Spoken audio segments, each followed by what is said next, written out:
Watercolor is a great medium to use with all kinds of students, even for yourself. There are so many different techniques.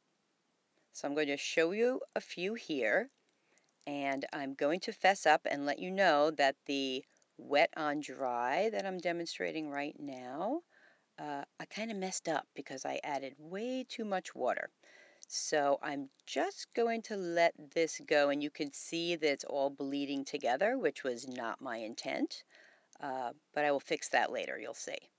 So the wet on wet, I'm just wetting that little square first. Oh, got a little dry under the light.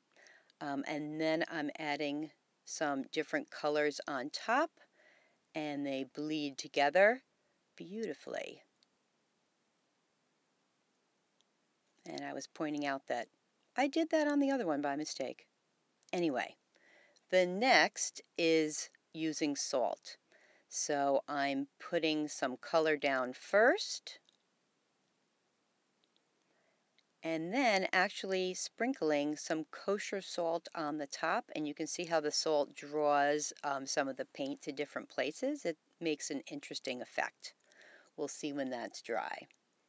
So now, this is fun. Wet watercolor drips on top. I couldn't really get it to drip, so if you just touch the tip to the paper, it looks like that. And here is a student work that was done in my elementary classroom. All right, on to Crayon Resist. Now, I had already started some with these construction paper crayons. They're just a little bit darker. You can use them on dark paper as well. And you can also use oil pastels and then simply paint a wash of watercolor on top, and ta-da, you can see your design underneath. White crayon is especially exciting with a dark color on top. Next, we're going to do a little bit of color mixing. So I'm putting a little bit of yellow, and I'm not letting it dry, and I'm putting the blue on the other side. And then I'm just going to not touch it and let it mix. Next, so this is kind of fun. So you can use a permanent marker, and you can also use a water-based marker. So I'm doing the Sharpie or permanent-based, alcohol-based marker first, and now a Mr. Sketch, which is a water base. And let's try painting on top and see what happens. You might even want students to do this as an experiment, and they can discover what happens. Next is splatter painting. Now, all kids love to splatter paint. Oh my gosh, that's sometimes all they want to do.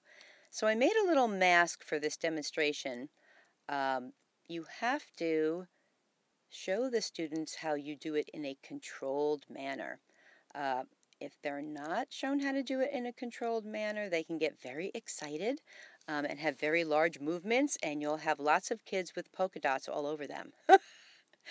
So controlled is best. I have also created a box for in my classroom so they could do it right inside a box, and the splatters really don't go anywhere.